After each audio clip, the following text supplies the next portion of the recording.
తెలియజేసుకుంటున్నాం.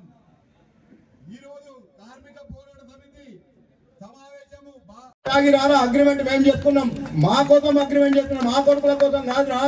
మేము చెప్తున్నాం మా ఊళ్ళని జరపడానికి నీకు అధికారం లేదు, ఓటీలు ఇచ్చినా మా ఊళ్ళకి వెయ్యాలి. డ్యూ అనేది దుర్మార్గమైంది.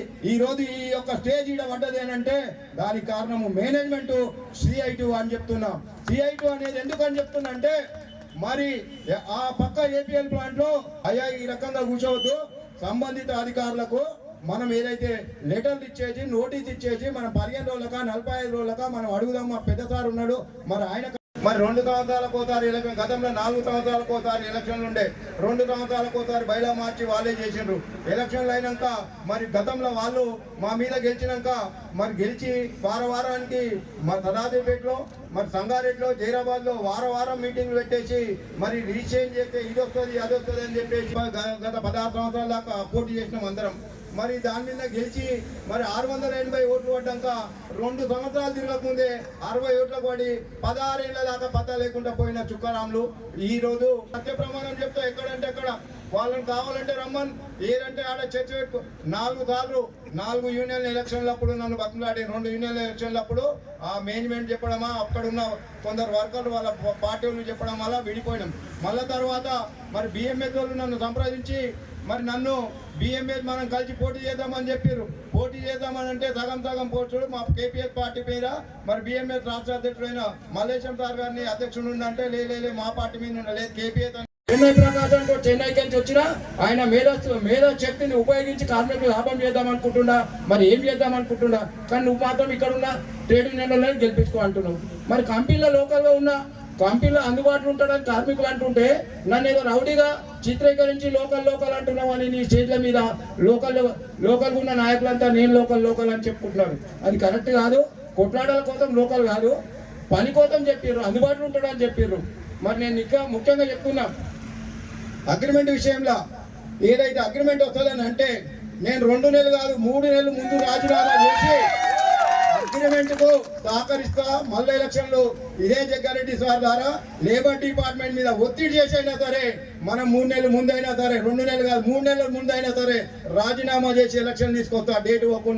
డేట్ పోకుండా మనము అగ్రిమెంట్ కొట్లాడాలని చెప్పేసి మనం అనుకుంటున్నాం. అదే రకంగా మరి డీజల్ గారు చెప్పిండ్రు ఇదే యూనియన్లు అన్ని ఉన్నాయి, కావాలంటే అడగండి. అన్ని యూనియన్లు మొన్న పోయినప్పుడు 15 తారీఖు నాడు పోతే మరి ఎలక్షన్లు ఎట్లయితాయా, ఎలక్షన్ ఆపాలని ప్రయత్నం చేసింది ఇదే CI2 యూనియన్. ఇంకా 2 నెలలు ఆపమని చెప్పేసి బతిమలాడింది 14 తారీఖు నాడు పోయి. ఆయన ఆపలేడు. ఎందుకనంటే ఆపి వర్కర్లను మోసం చేద్దాం, ఇప్పటికే 2 నెలలు జరిగింది, ఇంకా జరిపి మేనేజ్మెంట్కి లాభం చేద్దామని చెప్పేసి సరే ఆ రకంగా చేసి వాళ్ళు ఆ రకంగా అడుగుతున్నారు. మరి అదే రకంగా సర్టిఫికెట్లు పొందడానికి సేఫ్టీని అయితే సర్వనాశనం కుట్లు పడ్డా కానీ ఇప్పటికి ఒక బ్యాండ్ బార్ లో ఒక కార్మికులు 3rd ప్లాంట్ లో 2nd ప్లాంట్ ఏదైతే బ్యాండ్ బార్లు ఉన్నాడో 3 కుట్లు పడ్డా కానీ రమ్మని చెప్తున్నది. అసలు సిగ్గుందారా? మా ఇన్సూరెన్స్ ఎందుకు కడుతున్నారా మీరు? మా ESIలు ఎందుకు కడుతున్నారా? మా కార్మికులకు మీ ఇంట్లో పెట్టుకుంటున్నారా? మీకు ఎందుకు అనొద్దురా? సిగ్గుందా అని అడుగుతున్నా మేనేజ్మెంట్ కు. మా కార్మికులకు ఇన్సూరెన్స్ రాకుండా మా కుటుంబాలను సర్వనాశనం చేసుకుంటా నీ డ్యూటీ నీ సర్టిఫికేట్ కోసం చేస్తావా? ఈ రకంగా చేయడము. మరి నాన్ లోకల్ అంటున్నావు, వాస్తవంగా నా లోకల్ కార్మికులకే ఉద్యోగాలు ఇవ్వాలంటున్నా. భూమి మాది, నీళ్లు మాయి, కరెంటు మాయి, మా ట్రాన్స్పోర్ట్ ఇక్కడికి మా భూమిలో మీకు ఎన్ని పోతున్నాయి, మా స్థానికులకే ఉద్యోగాలు ఇవ్వాలి నువ్వు అని నేను అంటున్నా. ఇది లోకల్ అని అంటున్నా. ఎందుకంటున్నా అంటే అప్రెంటిస్ వాళ్ళు వివిధ రాష్ట్రాలు ఉన్నది. మరి నేను తీసుకున్నానా? మరి మీరు చూసారు డబ్బు రూపకంగా రకరకాల రాజకీయ నాయకులు మేనేజ్మెంట్ నా దగ్గరకు వచ్చి డబ్బు పట్టుకొని వచ్చారు. నేను ముట్టుకోలేను, ఎందుకంటే చిన్న ఏళ్ళున్నా నన్ను నమ్మిన వాళ్ళు ఉన్నారు. నేను ఎక్కడ కూడా స్వార్థానికి పోలేను. మీ గ్రూప్ గా మిమ్మల్ని అందరినీ నేను తోడుగా మీ ద్వారా ఈ స్థాయికి ఈ పేరు వచ్చిందని అంటే మీ ద్వారా ఇది సత్య ప్రమాణం. ఎందుకంటే ఒక్క చిల్లి పైద నాకైతే ఏ రకమైన అలవాటు లేదు. ఛాయ్ దాకా ఎవరిని కూడా మీకు తెలుసు పని చేసి మరి ఎవరైనా దూతాల్లో తాగిండొచ్చు, కానీ నా ఎంబడి ఉన్న వాళ్ళు కూడా చాలా మంచోళ్ళు. వాస్తవంగా వాళ్ళ ద్వారానే ఈరోజు మరి నేను ఒక సామెత చెప్తా, చెట్టుకు కొమ్మలు ఎంత అందమో కింద వేలు కూడా అంత. వేలు అనేటి నా ఎంబడి తిరిగిన నా యొక్క మిత్రులు కార్మిక పోరాట సమితి వాళ్ళు మరి కొమ్మలు అనేటి చెట్టు అందానికి మరి ఇక్కడ ఉన్న నా కోట్లేసే మీరు అందరూ మరి ఆ చెట్టు అందంకు మొద్దు ఉండాలి సరిగ్గానంటేనే ఆ బరువు మోసే మొద్దు నేనైనా కనుక మీరు అందరు ఇది గుర్తించాలి. ఎందుకంటే ఈ రోజు ఈ స్థాయికి ఎదిగినాం. మరి నిన్న ఒక ఆయన అగ్రిమెంట్ చేస్తానని అంటున్నాడు చుక్కరాములు అనేట ఆయన. మరి ఆయన ఏమంటుండు, నేను అగ్రిమెంట్ చేస్తా. గతంలో 2007లో గెలిచినప్పుడు మళ్ళా పోటీ చేసినప్పుడు అగ్రిమెంట్ చేస్తాను ఆ రోజు చెప్పలేవు, ఇదే చట్టం చెప్పలేవు, అప్పుడు చెప్పలేవు, పారిపోయినావు.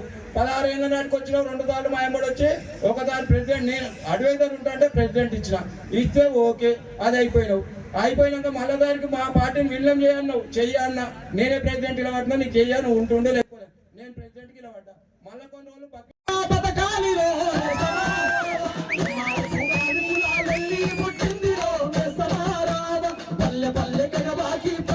ఓడిపోయే గుర్తుకు మనం ఓటయ్యావద్దురా